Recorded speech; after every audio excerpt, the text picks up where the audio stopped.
नमस्कार दोस्तों, बहुत-बहुत स्वागत है आपका आपके अपने यूट्यूब चैनल एडुविस्टा बाय अशनी में। और आज के इस वीडियो में हम पढ़ने वाले हैं क्लास 11th के एनसीईआरटी का चैप्टर नंबर 4, जिसमें हम पढ़ेंगे ओशंस एंड कॉन्टिनेंट्स का डिस्ट्रीब्यूशन।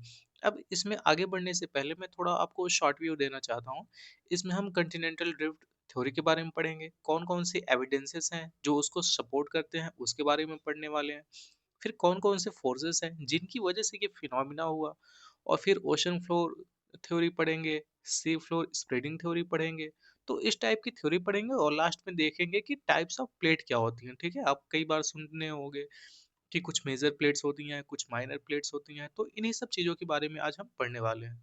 तो चलिए, बिना कोई टाइम वेस्ट किए जल्दी से अपनी वीडियो को स्टार्ट करते हैं।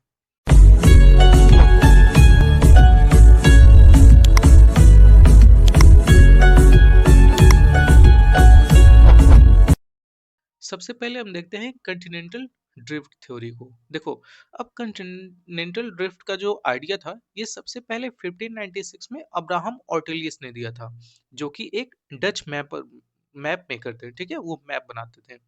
उन्होंने सबसे पहले ये सजेस्ट किया था कि जो अमेरिका है, ठीक है, आप देखो यहाँ अमेरिका, यूरोप और अफ्रीका, ये जो है ना, कभी एक साथ जुड़े हुए रहते थे।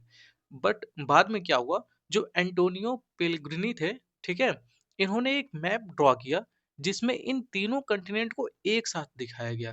इन्होंने कहा कि कंटिनेंटल रिफ्ट में अब्राहम ओटिलियस ने 1596 में ये बोला था कि अमेरिका, यूरोप, अफ्रीका तीनों में पहले एक थे, बट कोई मैप नहीं बनाया। बट वहीं एंटोनियो पेलेग्रिनी ने क्या किया, इन्होंने मैप बना के दिखाया कि हाँ, कुछ इस टाइप से ये लोग जुड़े हुए थे।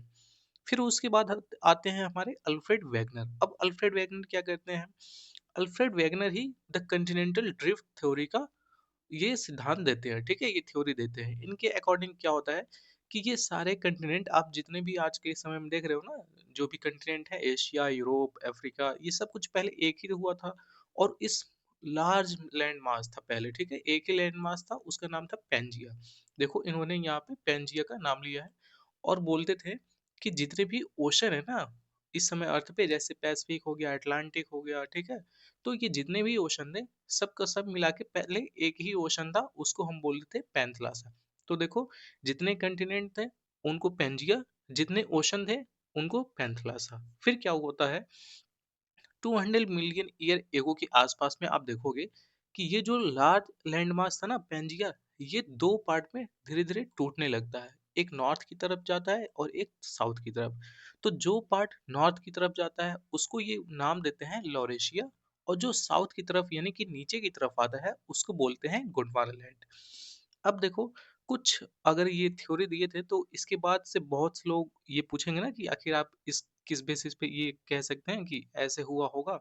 तो इस थ्योरी को सपोर्ट करने के लिए जो सबसे पहले स्ट्रॉन्ग एविडेंस था, वो था आपका जिग्सा फिट। जिग्सा फिट में क्या होता है, इसमें ये दिखाते हैं कि कैसे साउथ अमेरिका और अफ्रीका के जो शोर लाइन है ना, या फिर इनकी अगर बात करें तो जो इनका शेप है, ये रिमार्केबल तरह से मैच करता है। आप देखोगे जैसे साउथ अमेरिका का कुछ इस ये वाला, और अफ्रीका का जो वेस्टर्न कोस्ट है कुछ इस टाइप से, तो ये जब फिट कराओगे आप, तो एक दूसरे के साथ बिल्कुल अच्छे से मैच करेगा।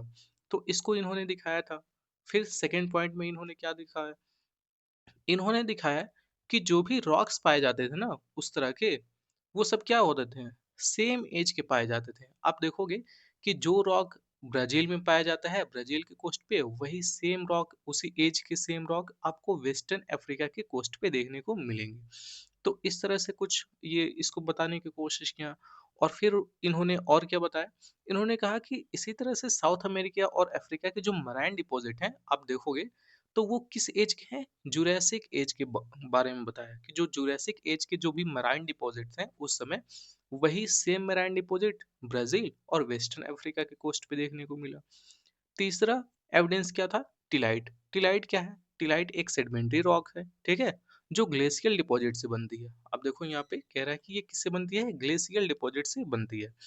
इंडिया में मिलने वाले ग्लेशियल जो भी सेडिमेंट है, ये सेम आपको देखने को मिलेंगे। अब देखो कह रहा है ना कि जो भी इंडिया में मिलने वाले ये ग्लेशियर डिपॉजिट हैं, ये सेम आपको देखने को मिलेगा जैसे फॉकलैंड हो गया, मेडागास्कर, एंटार्क्टिका या फिर ऑस्ट्रेलिया के आसपास। तो इससे क्या प्रूफ होता है कि इंडिया भी कभी ना कभी इन्हीं कॉन्टिनेंट के आसपास में रहा होगा। ठीक है, गोंडवाना लैंड की ये सब हिस्सा है, तो इंडिया भी कभी ना कभी गोंडवाना लैंड का हिस्सा रहा होगा। तो यहाँ से ये देखने को मिलता है। फिर उसके बाद आता है आपका प्लेसर डिपॉजिट। अब प्लेसर डिपॉजिट क्या होता है? प्लेसर डिपॉजिट भी एक एविडेंस है।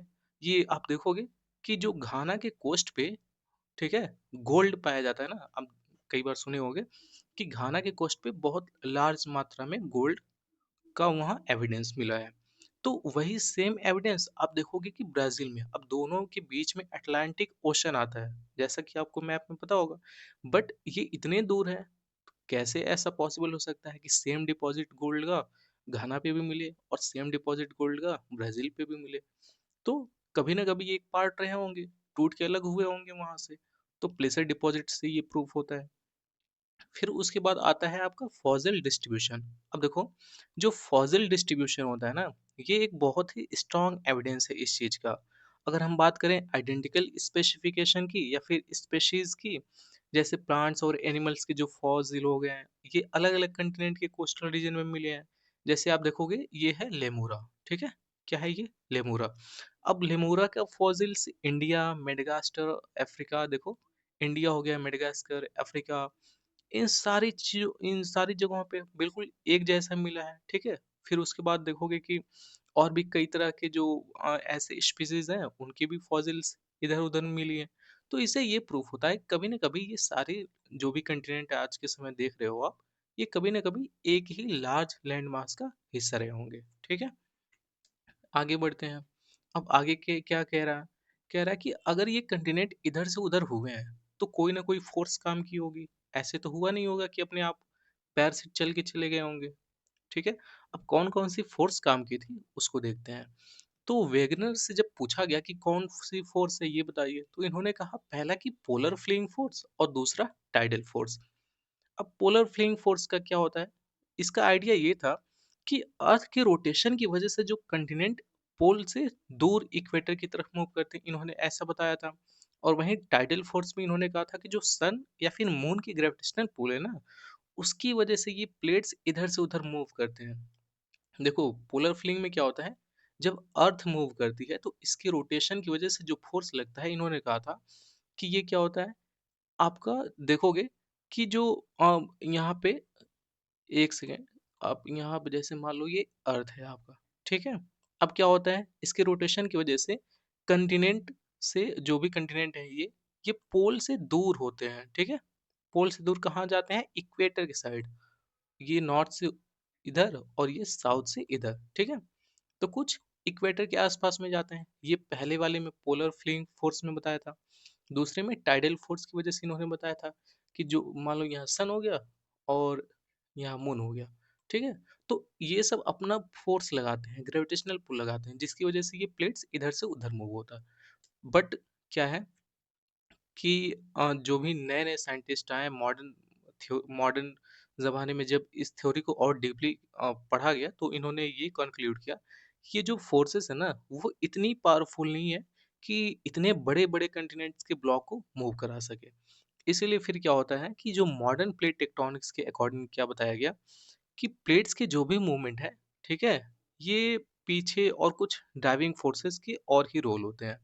जैसे अगर मेंटल के कन्वेक्शन करंट, ठीक है, जो लिथोस्फेयर में पाया जाता है, ठीक है, इसकी बात करें, या फिर अगर हम बात करें इसके अलावा, तो रिच पूल्स हो गया। ठीक है, ये देखो यहाँ पर रिच पूल्स हो गया, ट्रेंच सक्स हो गया, या फिर ग्लोबल एक्सपेंडिंग हो गया, कंट्रैक्टिंग फोर्सेस हो गया। तो कई तरह के अलग अलग फोर्सेस के बारे में बात किया गया किसमें? मॉडर्न प्लेट टेक्टोनिक्स में। तो उसके बाद से इनकी थ्योरी तो थोड़ी फीकी पड़ गई। जो भी इन्होंने अपना फोर्स बताया या फिर जो भी इन्होंने उसके अंदर कंक्लूड करने की कोशिश किया, तो वो क्या हुआ, समय के साथ साथ चेंज हो गया। देखो, अब यहाँ पे टाइडल फोर्स वही है, इन्होंने वही दो फोर्सेस के बारे में बात किया, बट जो लेटेस्ट साइंटिस्ट हैं, उन्होंने ये कहा कि ये फोर्सेस इतने सफिशिएंट नहीं है कि इतने हैवी प्लेट्स को मूव करा पाए, जस्ट जैसा मैंने आपको ऊपर बताया। अब समय के साथ-साथ क्या होता है, पोस्ट ड्रिफ्ट स्टडी होती है। पोस्ट ड्रिफ्ट स्टडी में क्या पता चलता है, इसमें ना ओशन के फ्लोर को समझने की कोशिश करते हैं साइंटिस्ट, और यहीं से बहुत ही इम्पोर्टेंट इम्पोर्टेंट एविडेंसेस मिलते हैं, और यहाँ से कुछ बहुत ही सटीक एविडेंसेस मिलते हैं जो हमें ये बताते हैं कि ये प्लेट्स कैसे मूव की हैं, जिसमें से सबसे इम्पोर्टेंट है आपका convectional current theory. Convectional current theory कौन दिया था आपके, ये दिए थे आर्थर होम्स, ठीक है। आप देख सकते हो यहाँ पे नाम दिया है, आर्थर होम्स ने दिया था। और कब दिया था, 1930s में। तो ये आप लोग याद रखोगे। इसमें इन्होंने क्या कहा, इन्होंने ये बताया कि अर्थ के इनसाइड, मतलब कि लिथोस्फीयर के आसपास, ठीक है, या फिर एस्थेनोस्फीयर में कह लो, तो वहाँ बहुत सारे रेडियो एक्टिव मटेरियल मौजूद हैं। जैसे आप लोग जानते होंगे, यूरेनियम हो गया, थोरियम हो गया, और भी बहुत तरह के रिएक्टिव मटेरियल्स पाए जाते हैं। ये सब आपस में डिसइंटीग्रेट करते हैं, ठीक है, मैच करते हैं, एक दूसरे के साथ रिएक्ट करते हैं, और यहीं से क्या होता है, एनर्जी प्रोड्यूस करते हैं। टेम्परेचर बहुत हॉट हो जाता है। देखो ये है ना एस्थेनोस्फेयर, बहुत सारे यहाँ पे रेडियो एक्टिव एलिमेंट्स है, आपस में रिएक्ट करके बहुत हैवी एनर्जी प्रोड्यूस करते हैं यहाँ से। और यही एनर्जी क्या करती है, ऊपर की तरफ निकलना चाहती है, पुश करती है ऊपर आके। और इसी की वजह से क्या होता है, प्लेट्स की मूवमेंट होती है, ठीक है। जैसे मान लो यहाँ से यहाँ तक कोई प्लेट्स है, इसके नीचे वाली एनर्जी इसको पुश कर रही है ऊपर की साइड, तो ये प्लेट जो है ना, ये ग्लाइड करना शुरू करेगा, इधर से उधर मूव करना स्टार्ट करेगा। तो यही कन्वेक्शनल करंट थ्योरी में बताने की कोशिश किया था इन्होंने। फिर आगे क्या होता है, कह रहा है मैपिंग ओशन फ्लोर। अब ओशन फ्लोर को जब मैप ये किया जाता है तो क्या पता चलता है, इससे ये पता चलता है कि ओशन के बीच में लॉन्ग रिज और कंटिनेंटल मार्जिन के पास डीप ट्रेंच मौजूद है। जैसे आप देखोगे, देखो, जैसे इधर कुछ कंटिनेंट के पार्ट है, इधर कंटिनेंट के पार्ट। अब यहाँ देखो डीप ट्रेंच मौजूद है। ट्रेंच क्या होता है, ट्रेंच मीन्स होती है खाई, गहरी खाई। अब इससे ये पता चलता है कि हमारी जो प्लेट्स हैं, दो तरह, तीन तरह से मूवमेंट होती है, डाइवर्जेंट, कन्वर्जेंट और ट्रांसफॉर्म। इस तरह से हमको ये पता चला, जब हम मैपिंग किए ओशन फ्लोर की, तब हमें पता चला कि सिर्फ ओशन प्लेन नहीं है नीचे से। आप देखोगे कहीं ऐसे शेल्फ देखने को मिलेगा, कहीं स्लोप देखने को मिलेगा, फिर कहीं देखोगे आप रिज देखने को मिला, गहरी खाई देखने को मिलेगी। फिर कभी कभी ओशन के ऊपर ही ऐसे माउंटेन, सी माउंटेन, ग्योर्ड्स, ये सब देखने को मिलते हैं। तो प्लेन नहीं है। इससे बेसिकली यही चीज पता चली जब हमने ओशन की मैपिंग किया। फिर देखो वही चीज यहाँ भी दिखाया है। अब देखो कहते हैं किसको किसको है, कभी कभी ये सीरियल से आपको पूछा भी जा सकता है, तो कोई जरूरी फिक्स तो नहीं है, बट सबसे पहले आता है आपका कंटिनेंटल शेल्फ, ये तो फिक्स है, ठीक है।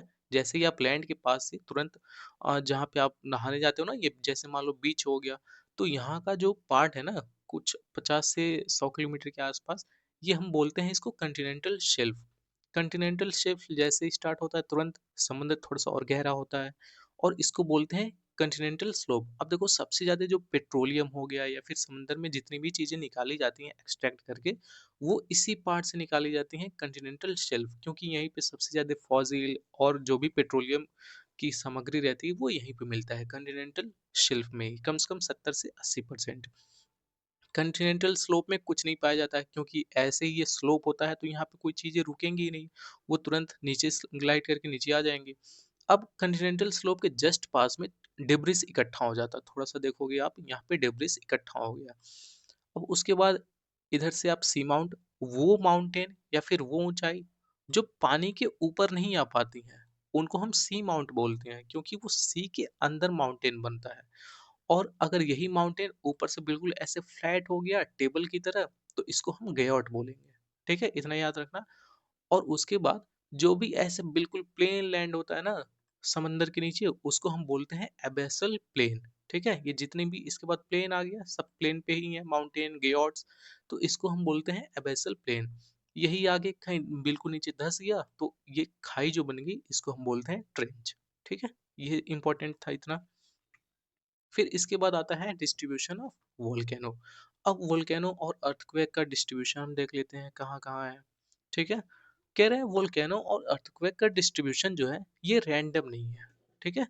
ये ज्यादातर कंटिनेंटल कोस्ट के पैरेलल मिलते हैं। कई जगह आप देखोगे कि जोन मिड अटलांटिक रिज के साथ को इंसिडेंस करते हैं, जैसे अल्पाइन हिमालय सिस्टम हो गया, ठीक है, या फिर पैसिफिक ओशन के अराउंड जो एक्टिविटी होती है, जैसे इसीलिए हम उसको रिंग ऑफ फायर कहते हैं। आप देखोगे रिंग ऑफ फायर में बहुत ज़्यादा अर्थक्वेक आता रहता है और बहुत वोल्केनो वहाँ पे इरप्ट होते रहता है। फिर आता है आपका मिड ओशियानिक रिज। अब मिड ओशियानिक रिज में क्या होता है, कह रहा है इसके अंदर इंटरकनेक्टेड माउंटेन सिस्टम होते हैं। आप देखोगे ना कि एक दूसरे से जुड़े हुए रहते हैं सब लोग। इसका मतलब क्या है कि ये ओशन फ्लोर की लॉन्गेस्ट माउंटेन चेन है। अब देखना कि ऊपर बिल्कुल समंदर है, नीचे उसकी प्लेट्स हैं, और यहाँ पे कहीं ऐसे ऐसे बीच बीच में रिज देखने को मिलेगी आपको, ठीक है। ऐसे ऐसे थोड़े थोड़े उठे प्लेट्स के बीच में रिज देखने को मिलेगी। इसी को कह रहा है कि ये लॉन्गेस्ट माउंटेन चैन है। अब चैन की देखो, चैन की तरफ बिल्कुल हर एक माउंटेन एक दूसरे से जुड़ा हुआ है। इसको माउंटेन नहीं बोलेंगे, इसको सी माउंट बोल सकते हो आप, रिज बोल सकते हो, ठीक है। तो इस तरह से जुड़े हैं, तो इसलिए बोल रहा है कि लॉन्गेस्ट माउंटेन चैन हो ओशियानिक के फ्लोर पे। फिर कह रहा है कि यहाँ आप देखो कि जो भी वोल्केनिक एक्टिविटी होती है वो बहुत ज़्यादा होगी आपको, क्योंकि हमेशा प्लेट्स यहाँ पे मूव करते रहते हैं।